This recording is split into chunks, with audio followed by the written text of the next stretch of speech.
Oh, no, wait. Okay, there we go. We got it. I accidentally messed up. I recorded or hit record too early. Welcome back to another episode of the weird Wikipedia thing I do. And where I press record, first take.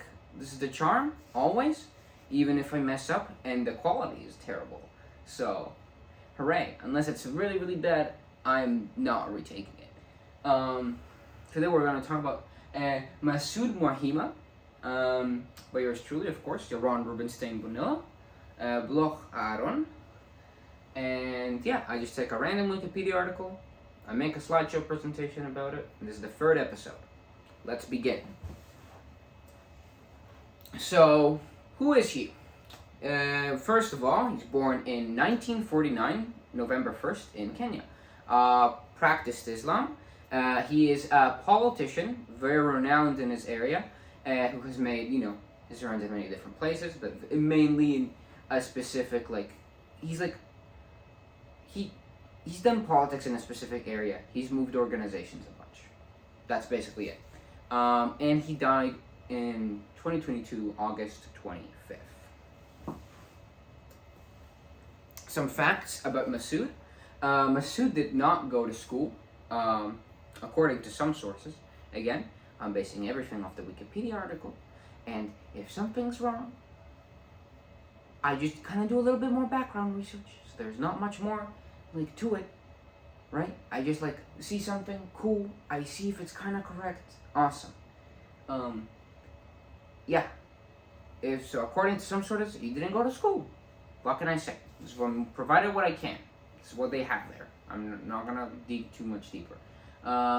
He was said to be a good public speaker at a very young age, knows English and Kiswahili, I think that's how you say it. Or they.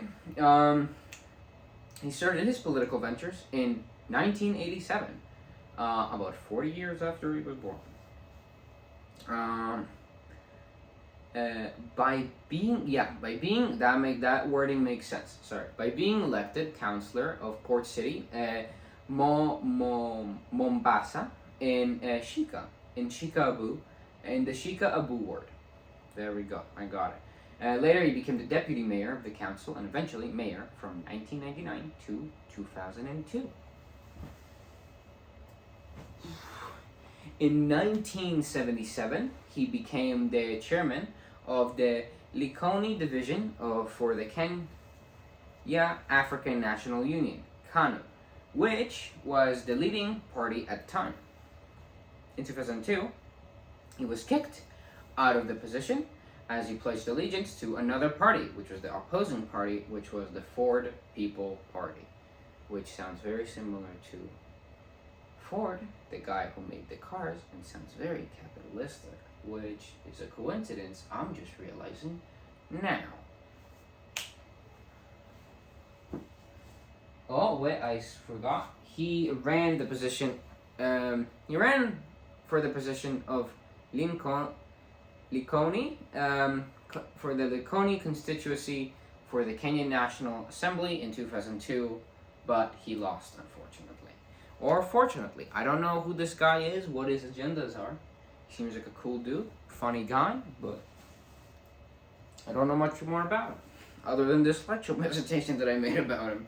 Alright, talks more about his political ventures, not about his personality and the actual beliefs of the parties, which is a bit of a cool, interesting thing that I should have probably researched, but I'll put more effort into the next ones after the next other two that I make. Anyways, let's continue. More about his career.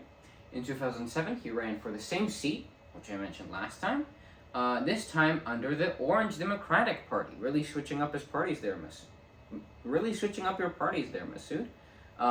He won the vote, beating out a long-time holder of the position. As an MP, he helped in many sectors concerning health and authority. By the way, he won by a lot of votes. I just remember this now when I did the research for this, 3 weeks ago.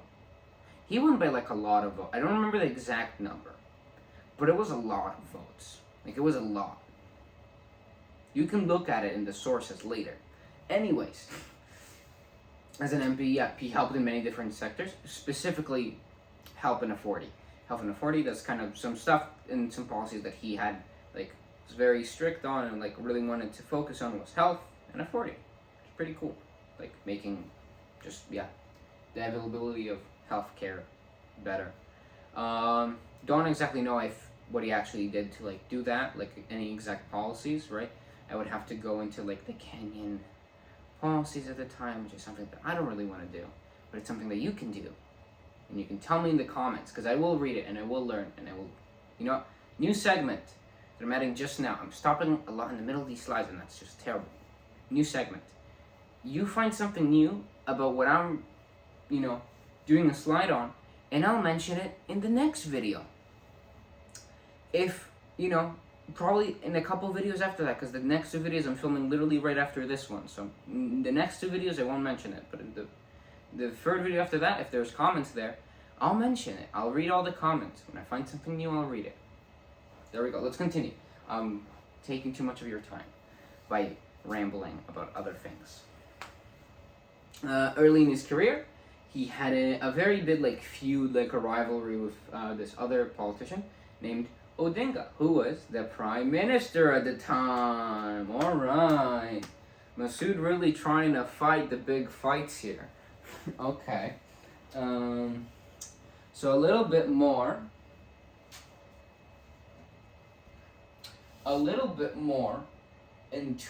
about his career. We still got a bit left. In the 2014 election, he won again, retaining his seat, winning by a landslide of 18,000 votes, with his nearest competitor only having 7,000, sorry. That's more than half. That's insane. This doesn't usually happen in politics. Usually it's 50-50, unless it's a certain countries. But you know, in like US, Canada, Israel, it's like 50-50 most of the time. Well, Canada, there's like multiple other parties, but like in most countries, there's like two main parties. It's like 50-50, which is pretty cool that it won by more than 50%. Anyways, Mwahima continues to support his causes and fight for what he believes is right. Look at that. Stand-up guy. And now to his death. Very dramatic. I'm talking about like the slide, not that he actually died it very dramatically. Masoud died in 2020, August 25th. Living to the age of 70, he lived a very eventful life, helping out in Kenya, wherever he could as a politician. I'm not sure if 70 is the correct age for his number, but that was what was said in Wikipedia. And I'm going to believe it. Wait. No, it doesn't make sense, because if he's born in 1949, or, wait. No, it makes sense. It makes total sense. I'm sorry. It makes total sense, actually. I'm the idiot. I thought that the number was wrong for some reason. I thought it was supposed to be 80. It makes total sense, actually. By the way, cause of death, it was a heart illness, I think. It wasn't COVID, but it was something related, like not related to COVID, like some sort of heart illness, lung, something like that. So he died of natural causes, not of some sort of disease. Anyways, my opinion, but overall, he was a very well-respected individual. A lot of sources say he was like very charismatic, witty, and funny, and was always like trying to make everyone laugh, which is very nice. And I like politicians who are like very humble, which is what most sources, at least Kenyan sources, describe him as. I don't know how Kenyan newspapers, like how reliable they are, but that's how they describe him as, and I think that's fairly awesome. It's cool. He seems like, you know, like he was like a good guy trying to do like good things that he believed in. I don't know much more about him again, but you know, he's a guy. He's very cool. If you want to learn more about Kenyan politicians, you can go for him. Maybe even find out more information about him. And tell me in the comments, again, with the new segment that I came up like 2 minutes ago. Okay? Here are the sources in all their glory. You can definitely click all of them. Again, all will be down in the description. And thank you very much. I will now do the same thing here. Thank you very much. Alright, you can check out the next video in the series up here, if it's out, which it should be. And then the other video down here, the previous video. This was about Umit Somiglao. I can't pronounce his name, but he's a Turkish gymnast, and you should check it out. It's a cool video. Or you can check this one out. I think this one's about hockey. I'm pretty sure this is about hockey. It's about the 1987 WCHA hockey tournament. I think that's the name of that video. I'm unsure. I'm trying to remember it in my mind. Anyway, you should check them out. Check them out. They're really cool. They're really awesome. Tell me if you find any new information about Masoud in the comments, and I will read it, and I will mention it in the next video when I see more information about him in the comments. If I don't, I won't mention. But if there is, I will. So please do mention it in the comments. Thank you very much. Please subscribe, because, you know, I wanna be famous and stuff. I wanna be famous. Anyways, goodbye. Check out these two videos. Goodbye. Thank you.